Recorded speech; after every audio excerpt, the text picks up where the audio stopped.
what do we got? We got 12 of us here. Oh yeah, there it is. Mhm. Leave meeting. Yep, leave meeting. So long. See ya. See ya. All right, so on to the 13th. We did 12th. I was going to try to get 13th, 14th, and 15th all in together because they're all during the reconstruction time, reconstructionist period.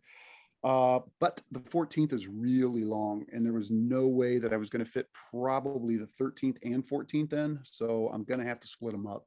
I'm hoping we can do the 14th and 15th all in one. I'd like to start getting a couple of these so we can get rolling here. I would like to be done at least by the year mark, right? So early November. And I think we can do it, but all these amendments that are coming up are so long. It's like the newer they are, the more legalese is in them. I wish we could just get back to the Second Amendment, where it's just one sentence and that's it. But Well, they have to cover all the bases. oh, it's ridiculous. It's the same reason why I have to be told that I can't eat the little packet inside my new shoes. Yeah, right. You can't eat. You know what? And there is something to that. And we were talking about this before tonight, before everybody got here. It's just, I always have these intentions of, and I'm hoping that tonight's going to go quick because the 13th is pretty easy at face value. But everything with the Constitution is a rabbit hole. As easy as it is, like look at the second, that's pretty easy, right? I mean, shall not be infringed, but there is so much case law and so much discussion about it. And and the 13th is worse than I could have ever imagined as far as the rabbit hole goes. But we'll get into it. Anybody have any questions? Anything on the 12th? Anything on anything we've talked about? At all? All right, so jump in on this thing. If you have any comments, any questions, anything at all, just jump in. So we'll start with what it says. And the wording on it is that there's two sections in it. The first section says neither slavery nor involuntary servitude, except as a punishment for crime whereof the party shall have been duly convicted, shall exist within the United States or any place subject to their jurisdiction, so territories, whatnot. Section 2 of this, and this is the first time you'll see this written a lot from this point on in the Constitution, but this was the first time that this was ever put in to the Constitution, is that Congress shall have the power to enforce this article by appropriate legislation. And we'll talk about where they're using it and how they're using it and the way the courts have ruled on the 13th Amendment. You would think the 13th Amendment is just slavery as we know it, right? Involuntary servitude, but not according to the courts. So let's move on. So a quick history on it. It was passed by Congress 131, 1865. It was ratified by 27 states, 12/6 of 65. There were actually two northern states that either didn't vote or refused to ratify it. And I don't know the reasoning. New Jersey was one of them. I don't remember who the other one was.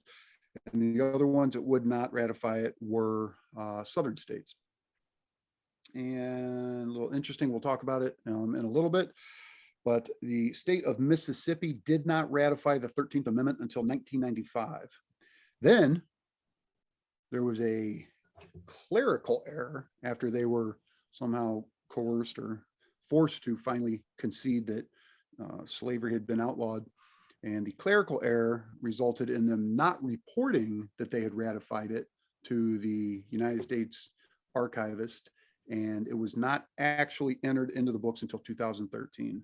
So Mississippi held out for as long as they could, I guess, but has finally jumped on board and said that they're not going to have slaves anymore.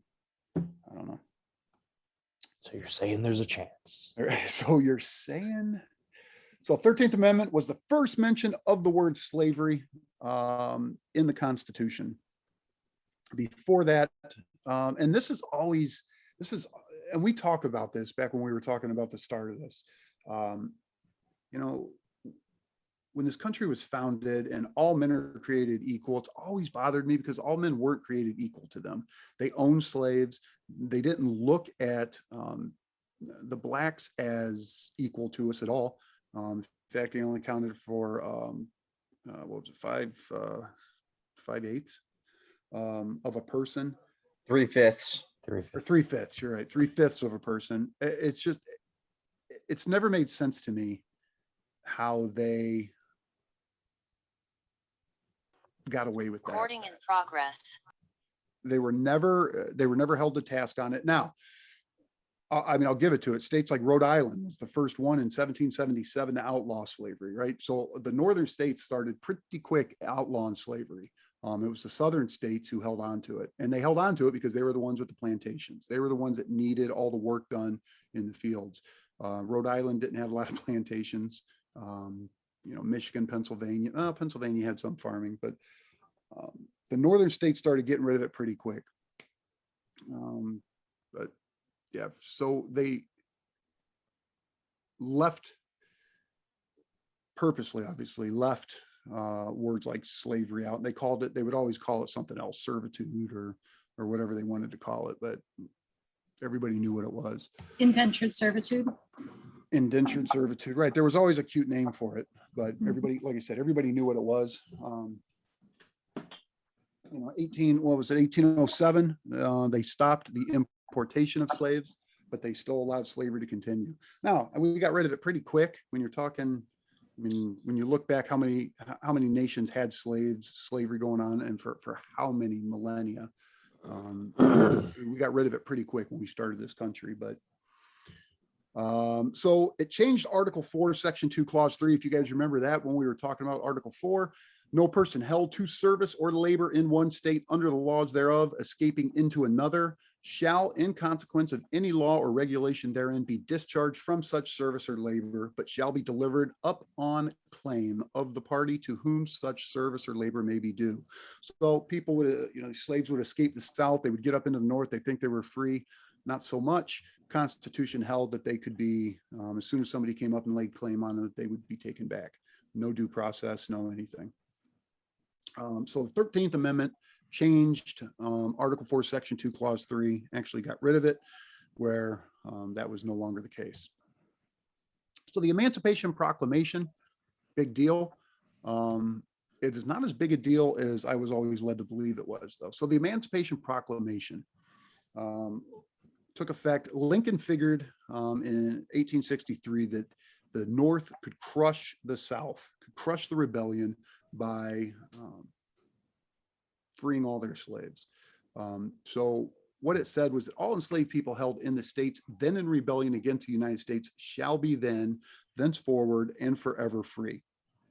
Now, contrary to popular belief, the Emancipation Proclamation did not end slavery. It only ended slavery in the 11 states that were actively rebelling against the United States. But what it did was lay the groundwork for the 13th Amendment. And let's see here. I don't remember how all my notes are going to go here. So we're going to get into the black codes here in a minute. So in keeping with the history, it's kind of interesting.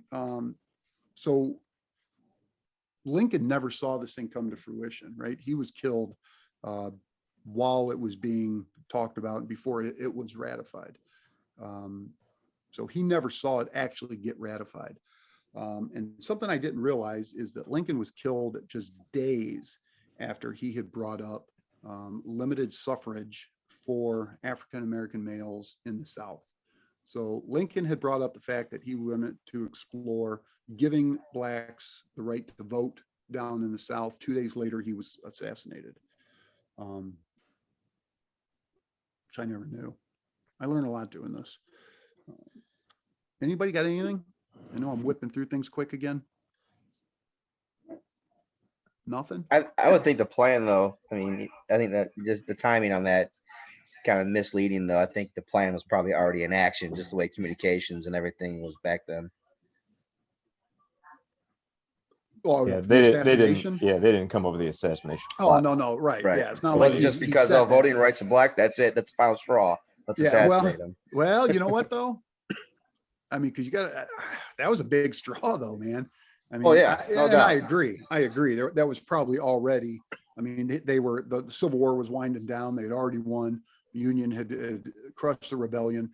13th, 14th, 15th Amendments during Reconstruction, all of these rebellious states were going to be forced to ratify and agree to the 13th, 14th, and 15th if they wanted to rejoin the federal union, which is weird to me because the 13th Amendment, every rebellion state was required to ratify that before they could be readmitted into the union. But then Mississippi didn't do it till 95. So I don't understand how Mississippi got away with it. I need to look into that a little more, They got a waiver. I guess. I mean, really? Oh, well, it's Mississippi. I'm reading that it was Kentucky and Delaware Kentucky and Delaware, what? that didn't ratify. New Jersey for sure. New Jersey for sure. New Jersey was in there. So I remember seeing New Jersey and I thought that was weird. Because I was always under the impression that New Jersey was an abolitionist state. So maybe I'm wrong. But being so close to Pennsylvania and When you were So I talking about remember the Emancipation Proclamation, did you say that only required the 11 the states that were in rebellion to abolish slavery? yep, So the what about the federal North? government Did they already- freed all the slaves of the states that were actively involved in the rebellion. And that was it. So, but was there anything on paper that just to like CYA making sure that the North did that as well? Did they already No, because officially they do it? realized it was going to take a constitutional amendment. In So order to they do pretty much it. said you rebellious states can have to abolish slavery, but there's nothing on paper saying that us North has to do it though. Well, most of the North already had, but no, there wasn't. The Emancipation Proclamation only affected and it was that's all it was a proclamation from the commander, or from the commander in chief there, Oh, from okay. Lincoln. Now, Lincoln is not, if you read up on Abraham Lincoln, he certainly did abolish slavery.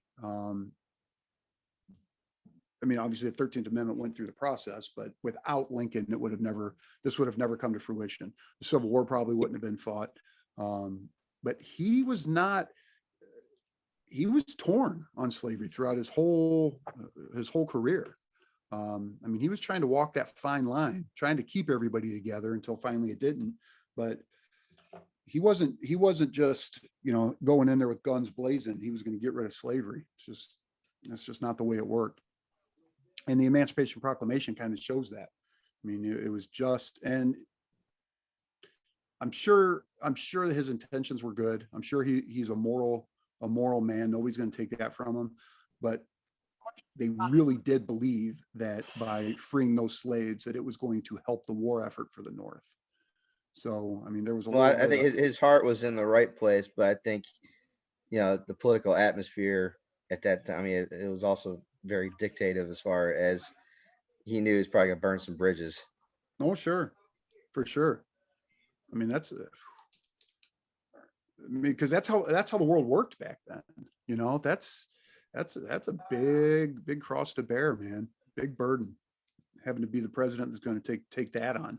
Half the country was Wow. 100% in the slavery camp. Yeah, and politically today it's still the same. Well, As far as someone taking on right. carrying that cross and alienating half the country, I mean, not much has really changed in that aspect.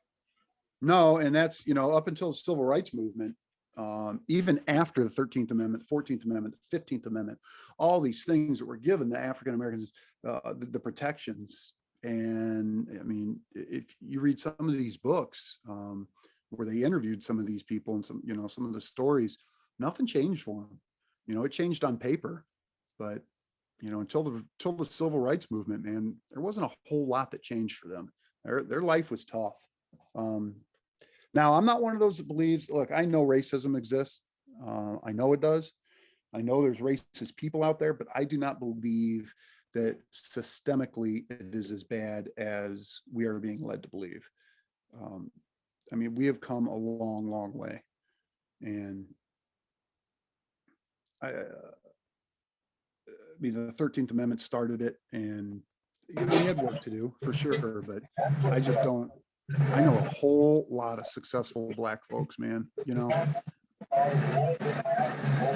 I know the numbers, I see the numbers and I understand it, but when you're talking from a federal level, I don't see it systemically. Now, cities have a job to do. And a lot of these democratically controlled cities are not stepping up to the plate and doing what they need to do for their people. But I think it's a local issue now. Hey, John, you got some John's got his background hand noise. up. Yeah, I can't never see that. So you guys got to let me know. Yeah, John's got his hand up. Go So ahead, John. going back to the prejudice, racist. I mean, I've always felt that everybody in some aspects is prejudiced. Maybe I don't see the racism, but I see everybody's prejudice. Sure. And everybody's told me that there's a big difference between racism and prejudice. But in some aspect, I feel it's the same. If you're judging somebody, you don't like this person because of this or that. Is that racist? But it's different because racism has to do with your nationality or your skin color, correct? Correct. You're talking right. You don't like people because of their race. Right. So that's racism. But prejudice, I feel, is the main problem. Well, no, but prejudice is a human condition. Everybody has prejudice.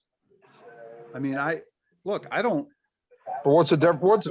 What is, I guess, what I'm saying is, in your guys' eyes, what is the difference between prejudice and racist?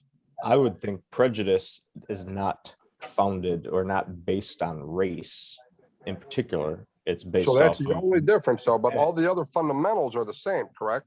well, but it's based off of whatever you are prejudging that aspect. You know, you can be prejudiced against redheads, But that's what I'm. But is but that's not the same racist. fundamentals is racism. Daniela. Right? It's something that I've always felt, and I could be completely off target, but it's just how I kind of look at it. Easy on I the think redheads prejudice comes more from your life experience, where things that happen to you in your life cause you to feel a certain way about certain people, certain groups of people, right? I mean, you could be prejudiced against young people, right? You don't like their music. You don't like, maybe you're prejudiced against anybody who listens to rap music, right? But racism is a whole different thing. You hate an entire race of people simply because of who they are. Simply because of their race, Right. Right. So, regardless of who they are, because the race doesn't define you. You know. right. Yeah. So I want to say there is I honestly want to say there's very little racism. You know, myself. Very Well, little. and you know what? I think I know it exists, but I'm like Yeah, you. of course. I don't see it because I don't surround myself with people that are racist. So I don't see it. Now, you go down south, and I have no doubt at all, there's a whole lot of racism down there. Right. You know, it's just. But, I have something that I found from company.com. Prejudice is a conceived opinion of another person not based on reason or experience. It can be positive or negative. Some, but not all, are racial in nature and have racist outcomes, and it's unlikely to impact people as negatively as racism, where racism is a belief that race is equated with particular traits, belief that some races are superior to others, and it results in unequal distribution of power on the basis of race. So that's where that's actually what I was looking for. Sociology. I Yep, was looking for the dictionary so I could read this definition. But. So I will post this in our resources and in the chat, so you guys can view it. Because I thought there's more to the article, but that's just kind of a screenshot that they had. Right on. I should separate racism and prejudice? Yes. Oh, I think so for sure. And I think the end of that, when she was talking about racism, that's it. I mean, superiority is, somebody who believes that the white race is superior to every other race. I mean, based on nothing. I mean, that's racism. That's just, and that's I mean, you look at the Nazis, right? You know, every Jew was dirty. Every Jew, they were going to exterminate every single Jew. Doesn't matter if you were a doctor, didn't matter if you were clergy, didn't matter how great of a person you may have been. Just the simple fact that you were a Jew, that meant you were dirty and you were going to be exterminated. And I mean, I think that's a whole lot different than prejudice. I think that we have to, I think you're right that systemic racism is not as big of an issue as people make it sound like, but we don't realize that there are underlying opinions and feelings that could be considered racist. And I like in the documentary that Chris Rock did called Good Hair, where he used the example that two African-American women go into a job interview and one has spent all this money to make her hair look straight and westernized, and one has an afro, and they both interview the same way. We just by gut instinct might go for the person that's trying to look more white, you know, with the straightened hair, and say they look more professional, and the person with the afro might be more rebellious or something, and hire the person that has tried to look more white. And it's little things like that that racism could still be in people that they don't Yeah, but realize. if you're talking that about they two, are if you're still talking about two black girls, and one of those black girls still gets the job, there's clearly not racism there. I think that is a perfect example would of have- prejudice. That would be Exactly, that'd prejudice, right? You're looking and you're saying, well, you know what? Textbook That hair definition right of- there, she's probably a thug. Now that's not racism because you're still hiring the other black girl because you think that she carries not herself saying- so and you're much not- better. You're That's not why saying I- she's probably a thug because she's black. You're saying she's probably a thug because of her hairstyle. Right. Just like I would think that somebody's a loser if they have a bullhorn in their nose and But it's that the hairstyle looks more white. That was his point. Because they pay all this money to have their hair straightened and they can hardly afford it, but it makes them feel like they're respected more, is what the documentary is about, because they're trying to look more white basically and act more white. And if they act too black, it scares people, is kind of what the underlying racism is he's trying to say still exists. I'm going to steer this thing kind of back to the 13th. I mean, we're getting off a little bit here, but Yeah. 100%. I think I agree with you. I know there's racism out there. I don't see it. I know that the 13th Amendment and any law, you can't legislate. You can't legislate a human condition. You just can't. You can't ever legislate racism out of people. You're not going to be able to legislate prejudice out of people, right? So the 13th Amendment, up until now, almost everything is restricting the government, telling the government what they can't do. But the 13th Amendment is now restricting the states. This is one that is telling the states, you cannot do this, right? It's not affecting the individuals. Individuals are free to feel however they want to feel. But this is telling the states, look, you guys, you absolutely cannot do this. I mean, if we go back and we see what it says again, neither slavery nor involuntary servitude, except as punishment for crime whereof the party shall have been duly convicted, shall exist within the United States or place subject to their jurisdiction. So they're not saying that the individual can't feel that way, but what they're saying is that, listen, nowhere in the United States is a state going to be allowed. And this is where Section 2, we're going to talk about Section 2 here in a minute. I don't know where I'm going with this. I mean, I know what I want to say, I just don't know how to say it. But we're going to get into actually, I guess that with the jobs and the jobs affecting people based on their race. And we'll get into that. Let me move on here real quick. So the black codes, this is disgusting. I've never heard of this before in my life until I got to researching and just reading up on the 13th Amendment. So basically what the black codes are, absolutely disgusting. So in 1865, 13th Amendment is about to get ratified. The states say, you know what, we're going to run an end game around the 13th Amendment. Fine. You know, we'll give the slaves their freedom.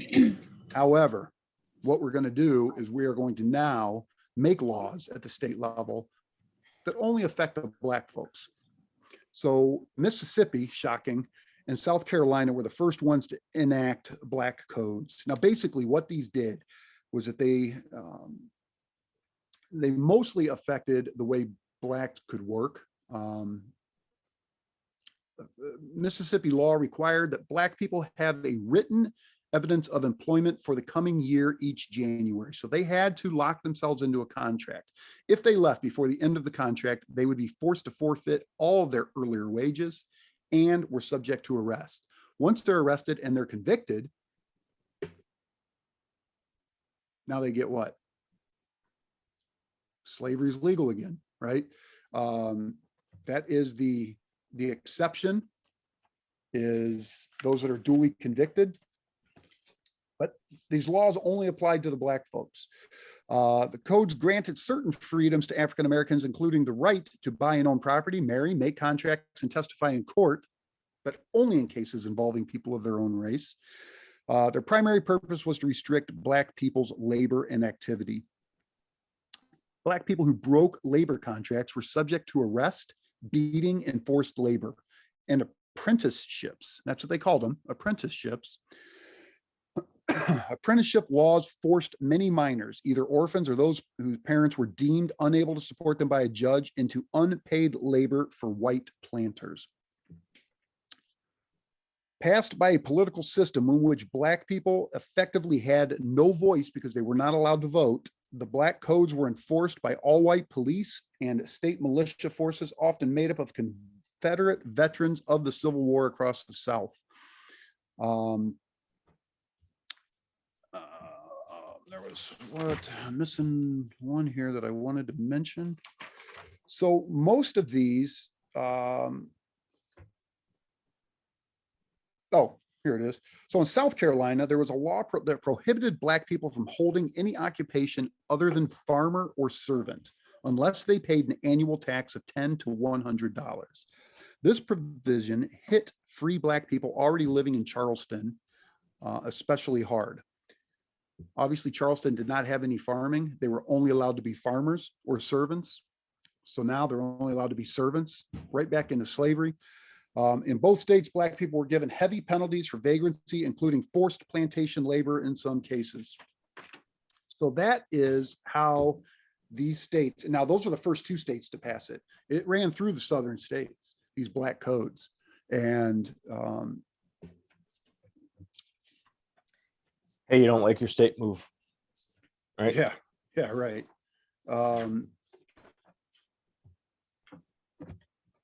Section 2 gave the federal government the power to invalidate the black codes.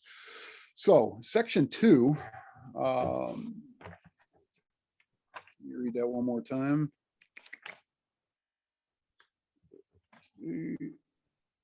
13.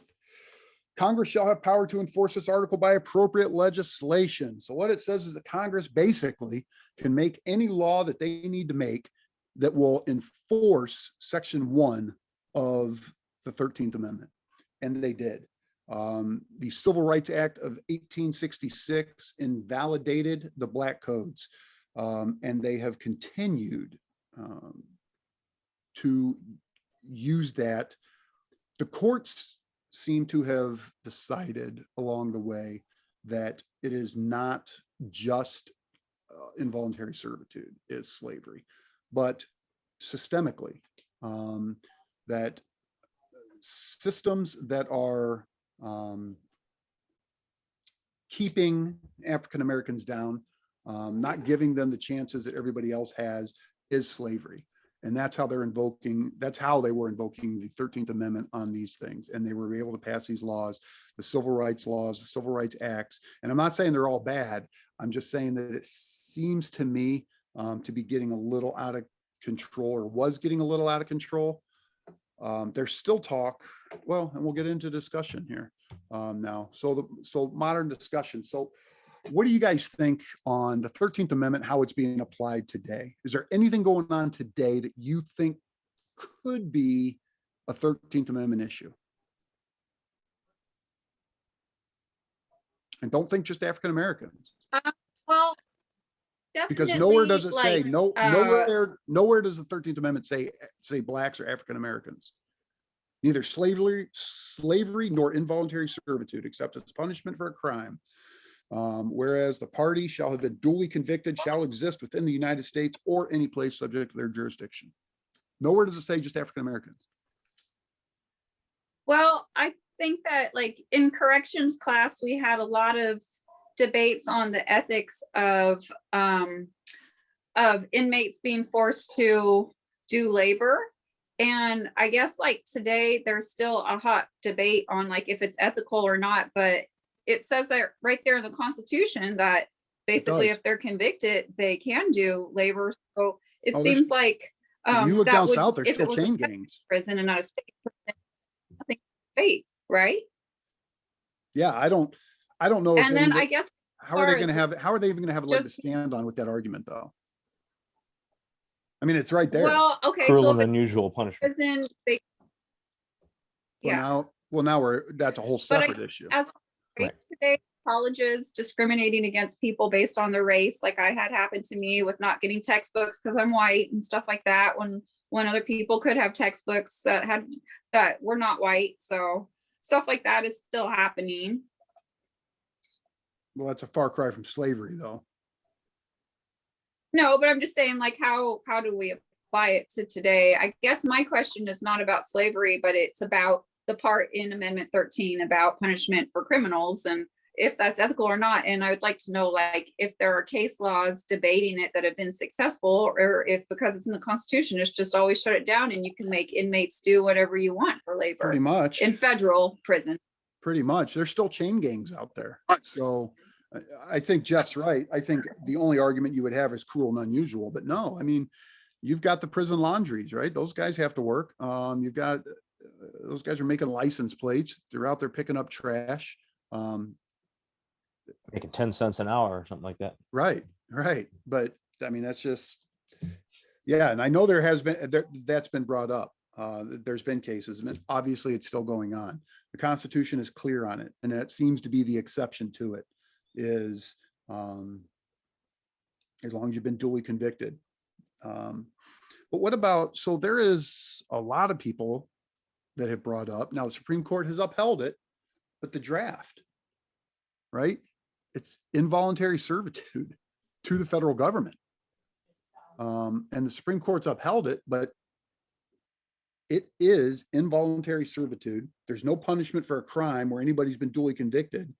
And it says that no involuntary servitude shall exist within the United States or any place subject to their jurisdiction. So how can a draft be constitutionally allowed? It is service and it is involuntary if you don't want to go. Correct. That would be the definition of involuntary servitude. Correct. Now I understand. I mean, you got national emergencies and stuff, right? But just like we're seeing with these mask mandates, just like we're seeing with vaccinations, and no emergency circumvents the Constitution. Once you allow an emergency to circumvent the Constitution, there will always be emergencies. So no emergency can supersede the Constitution. So how do they get away with a draft? And I don't know the answer to that. It's just when I start reading this about these people that are saying that, at first I was like, well, you're crazy. I mean, you know, we need people to fight for the country. But when you're looking at a black and white, that's involuntary servitude to the federal government. You know Well, what? in my If you- opinion, I think if you- kids should do 2 years mandatory right out of high school anyway. It'd be good for them. Well, you know what? If you want people to serve for your country, why don't you make a country that's worth serving for? Well, now that's a whole separate. Preach on, man. Preach on. So, Jim, you said that the Supreme Court upheld that? Yeah, they did. And I don't have that in front of me. Do you know the case? Okay. I assure you, Renee can probably find it in about 2 minutes. She's probably looking right now Well, as we're what talking. about when we were debating people having to get the vaccination because like it was for the betterment of the country and how that could be constitutional because of some clause or something that I can't remember now, and how like they could maybe argue that serving was for the betterment of the country, like how they've tried to constitutionally argue vaccinations for COVID.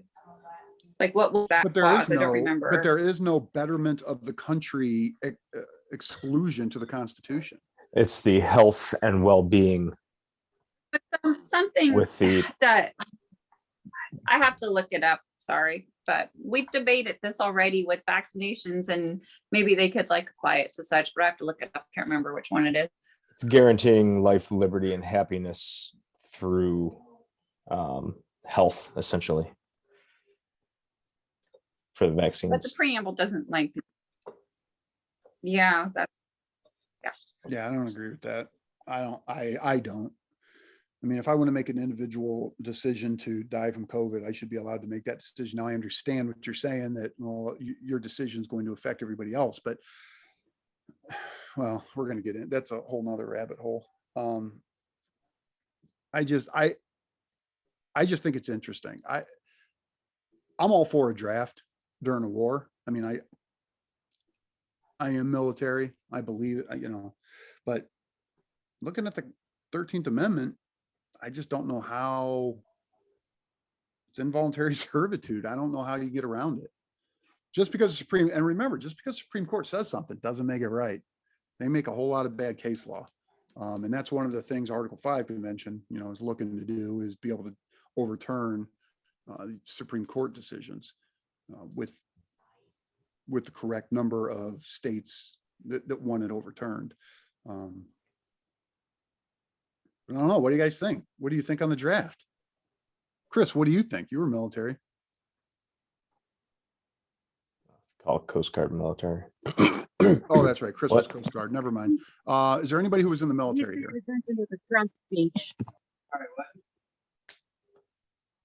Well, Chris Sorry, wasn't what? even here. Yeah, whatever. You're just here because in case we have a giveaway. I got you now. No, sorry. Hey, man, we don't get to see In case Trump somebody, very often. in case somebody Sorry. can't tread water anymore. No, man. I mean, what do you think? What do you think on the draft thing? Well, I mean, I already said, I think high school graduates should do 2 years mandatory, because otherwise they're sitting in mom and dad's basement trying to figure out what they want to do in life. So, well, that's a great idea. Do you think it would violate the 13th Amendment? I think it would. Honestly, I think when was the draft implemented, like made legal? Does it go back like pre-World War II days? I don't know the answer to that. Because in the way I think World War II, as far as the draft goes, was a special circumstance. Because I mean, World War II, I mean, we needed that. I mean, we needed the manpower. I mean, we were dealing with 2 wars on 2 different fronts there, and I think that was a big help having the draft and winning both fronts on that war. But I think, like today, I don't think there's any need for the draft at all. Now, whether or not, it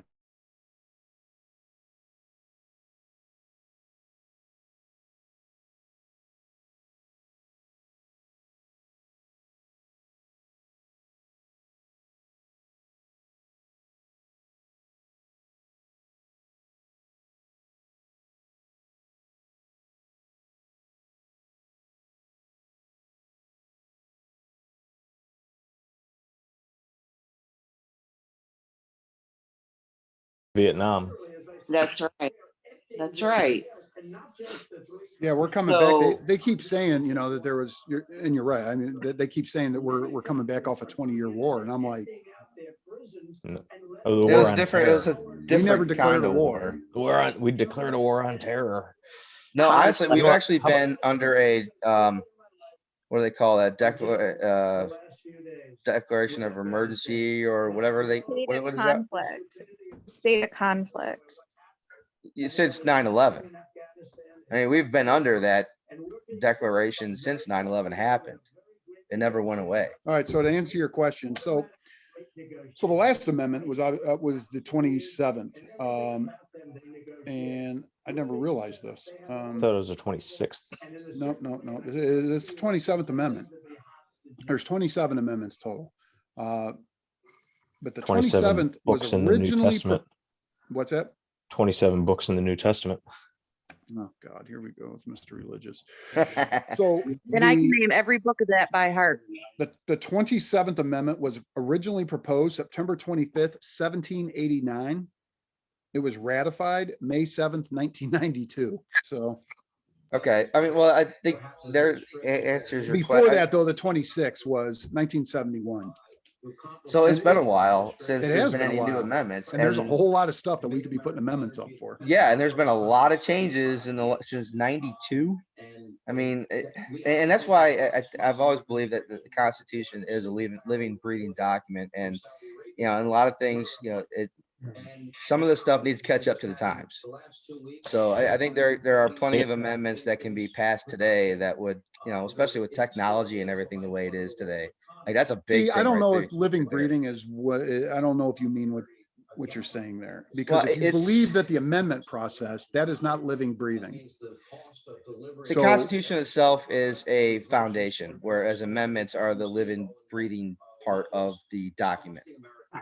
Living, breathing is kind of what liberal judges use to mean they can just kind of do whatever they want with the Constitution. correct. So The way living, the way I breathing, and define it is that it's something like adjustments as Yeah, we move but you're forward in not. time. But see, that's not it. That's not living, Yeah, breathing. but- Because when we're doing the amendments, we are going back to Article 5, which is set in stone.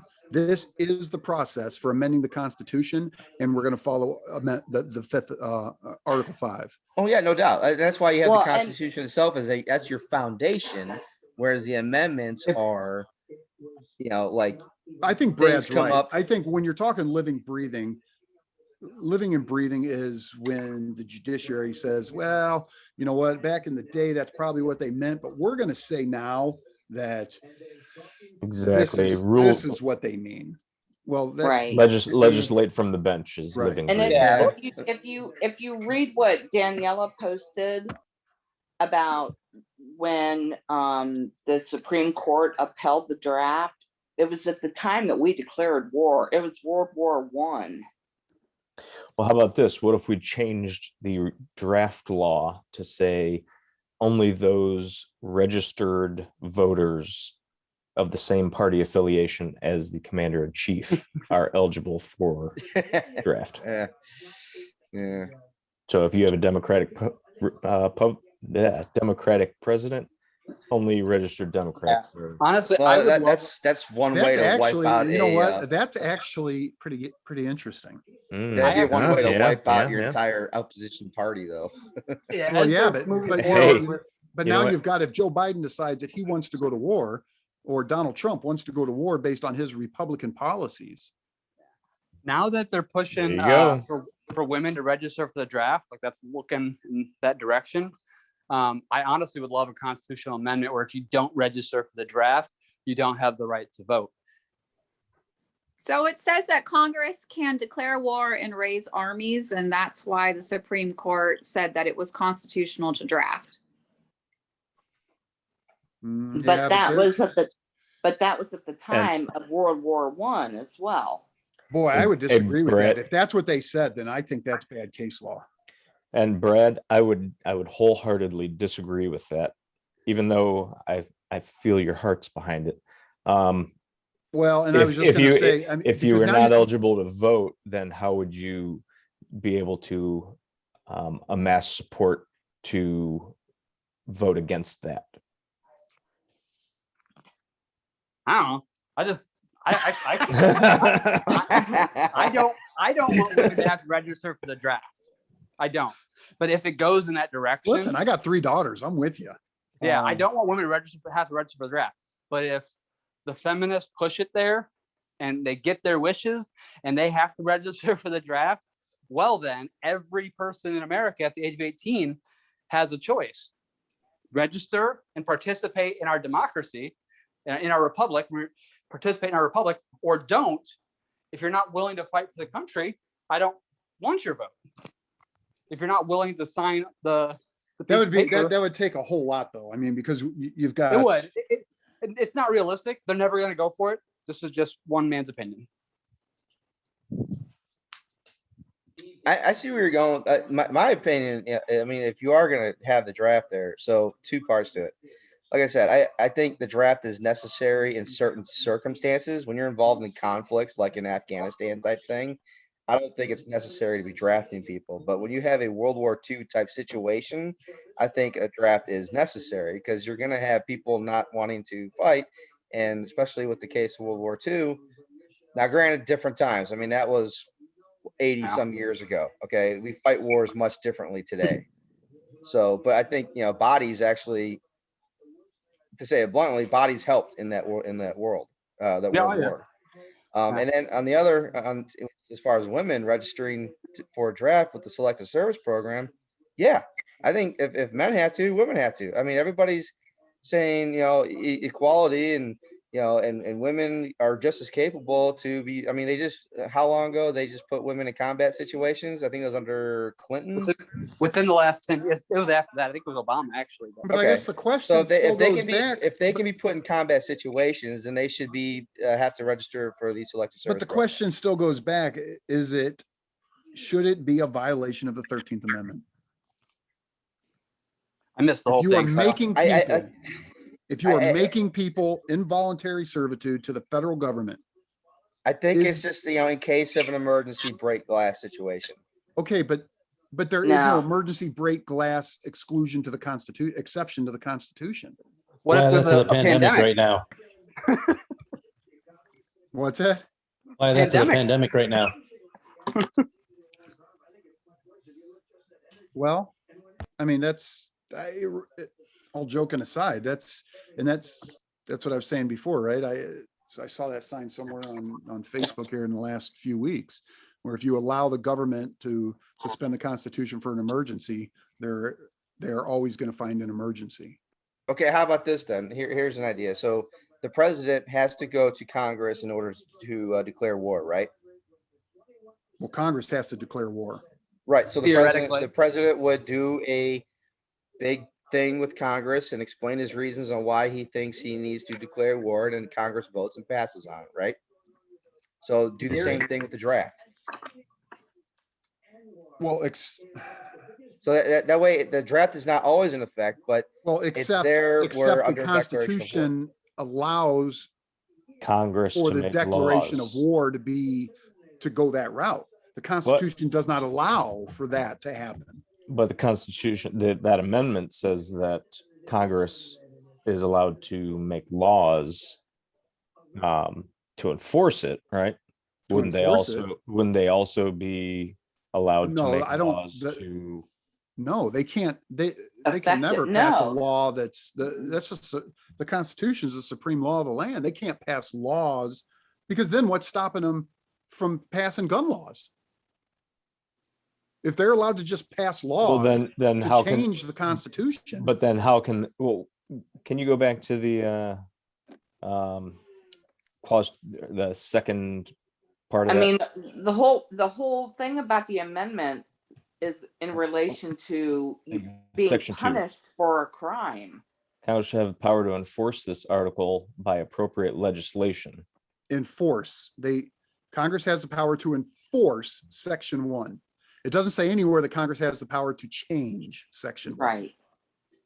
So they And it can. all relates to And if you punishment.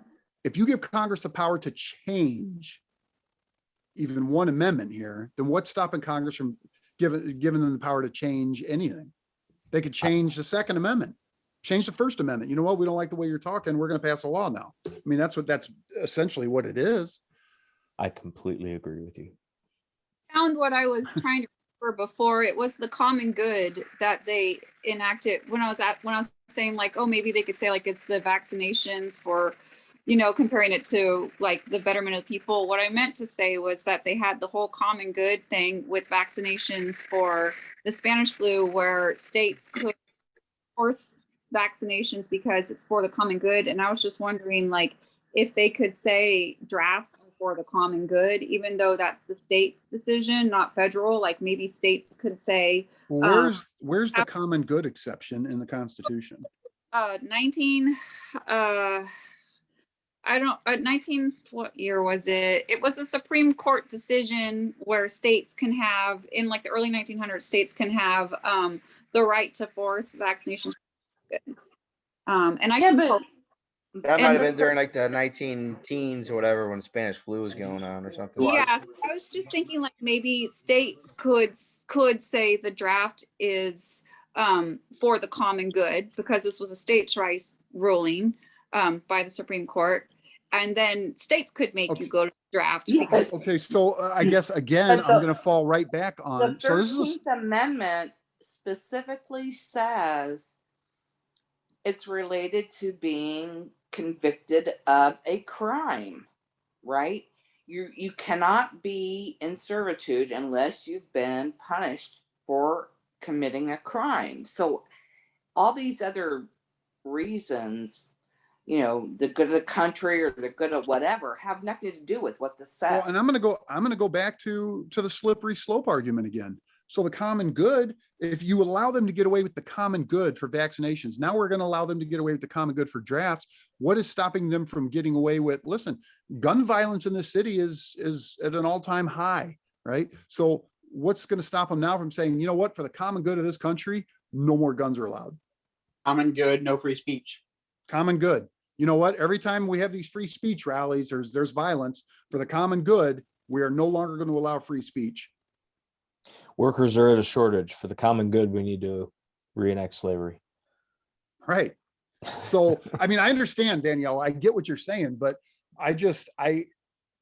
it's slippery slope stuff. You can't allow the federal government to violate the Constitution based on whatever the emergency happens to be of the day. I think too, another thing, I think it's getting kind of the mix up is this, indentured servitude as far as slavery goes is literally like working the plantations. It's or not working, indentured.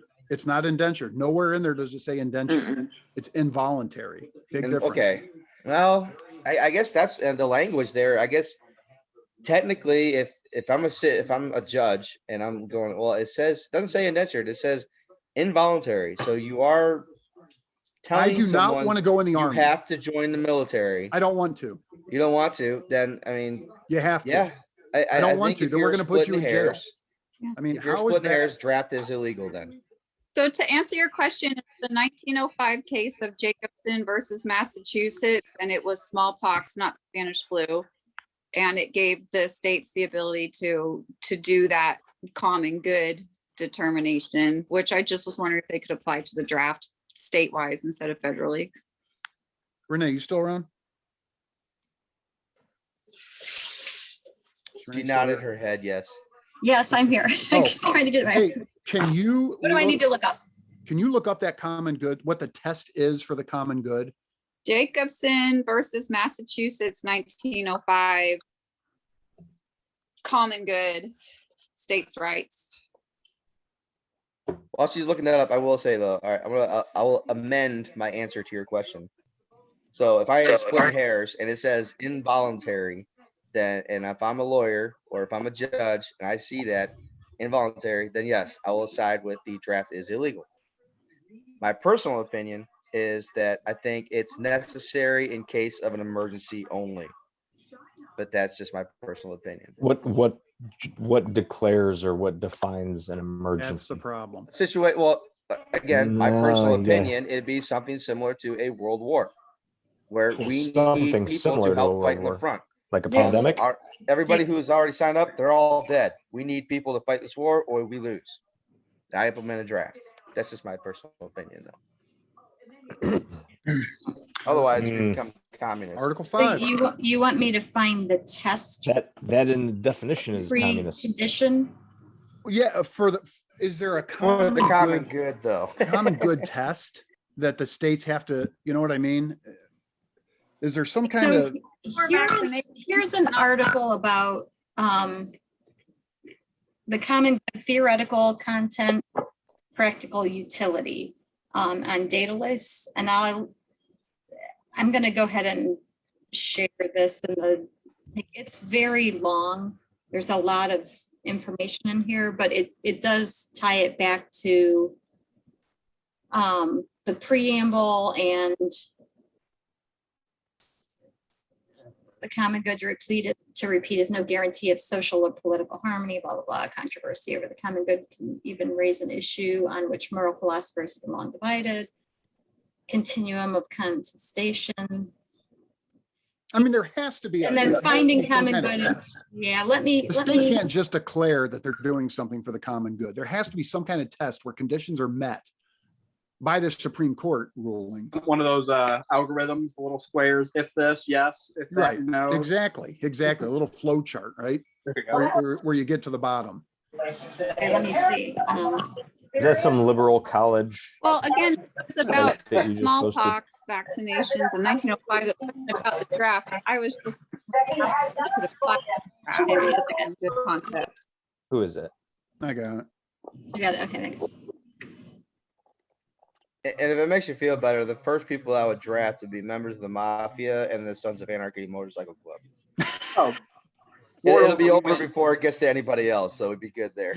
You wouldn't even have to give those guys guns, man. They just walk in there with those big knives strapped to their legs. Yes, sir. Okay, here you go. Picking on my nationality here. No, we want you. We want to send you right in. That's how you win wars right there. Okay, so I see where Danielle, what she said there was that, hold on, Supreme Court unanimously upheld the constitutionality of the Draft Acts. 1918 decision said the Constitution gave Congress the power to declare war and raise and support armies. Well, now that's a thing.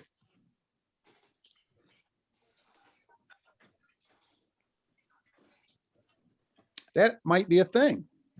You know what? Because when I was thinking about it, I'm like, listen, what we're doing here is we're giving Congress the power to raise armies. And I took that to mean to fund the army, to fund the Navy. But it gives them, I would have to go back and read. It does give them, Congress, the right. So that's going to be Article 1, Section 8. And depending on how you're going to read raise armies, they may very well have the right then at that point to say, hey, we're raising an army, get in line. They do. They've done it.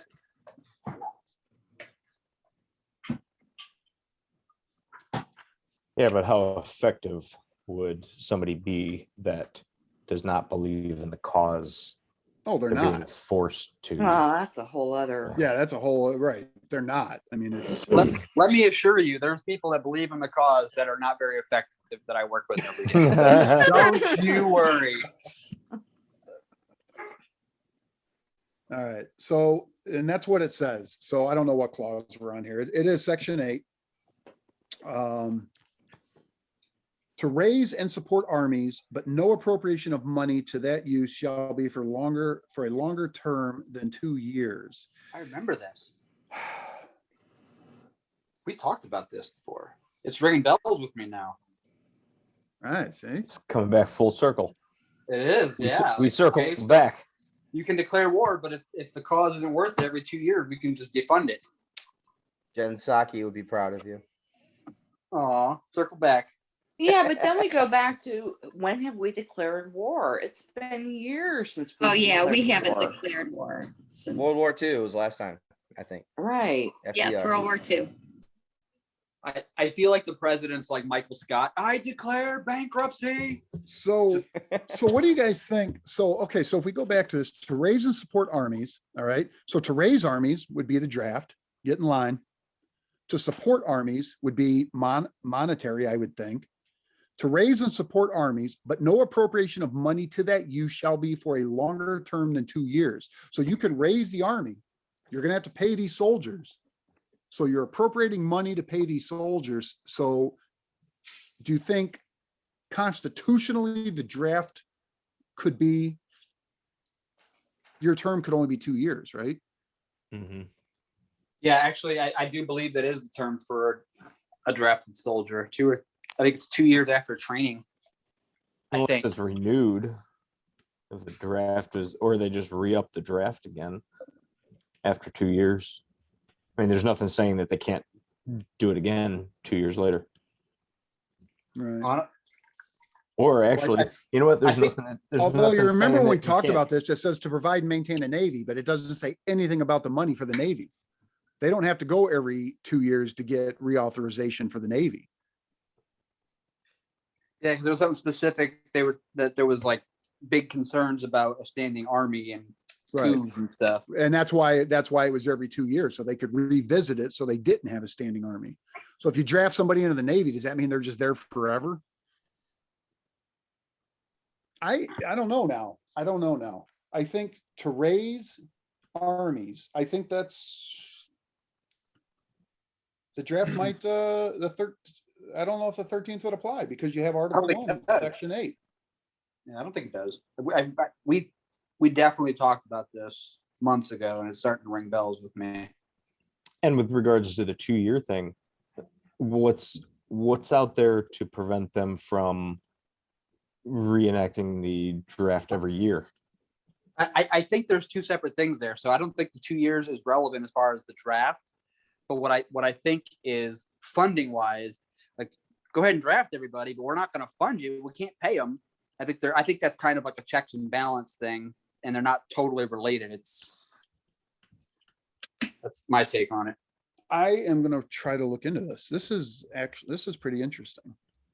I was 100% on board with that's a violation of 13th Amendment, but then I forgot all about this, and Danielle brings it up because I always had it in my mind that it was that Congress, it was all monetary support. And I forgot that to raise armies, I think that gives them the right to do the draft. Yep, I would agree. But why don't they then? Why aren't we?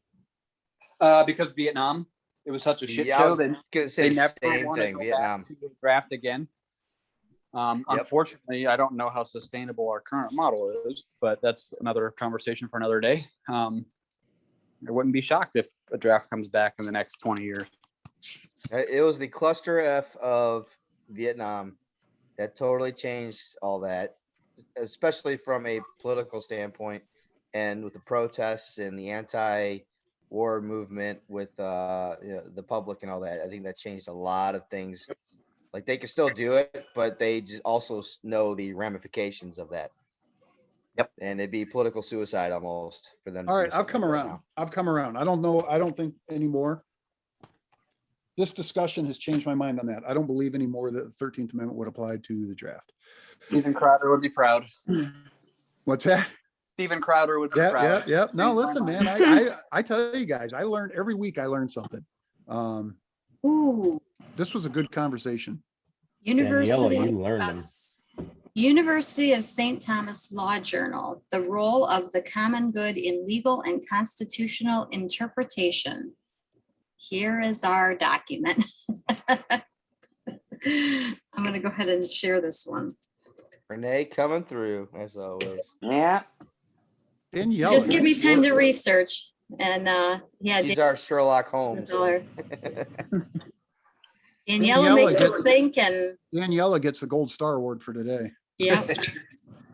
I wish I had a sticker. I don't have a sticker to give you. I I'll got find a a- sticker. I'll mail it out. I got an office. When you say being late. Here you mean bottle of nice bourbon? No, I meant sticker. Yeah. No, I meant sticker. Is there anything after section 2? What's that? Is there anything after section 2? No, that's it. Section 2 is the end of it. So we're done. Although I was just gonna wait to see, Renee, do you have anything on that before we end this thing? Oh, I didn't read it all. I will have to read and analyze that article. It's very long. You're gonna post it? I have it in the chat right now, but I put Okay, it on our resources. okay, good. Yeah, I'd like to- I'd Then like we to can read it. circle back in 2 weeks. Ain't no circle back. Oh, girl. no. What just happened? Here, oh, There we go. let me see, save link as. Oh, that's not what I want. Well, crud. Hang on a second. Here we go. What are you laughing at? Hang on a second. I love Renee. She's a geek like I am. Yeah, Yeah. she's getting going on That's some a lot of- nerd stuff right here. This is silly though. This is, Ain't no circle back.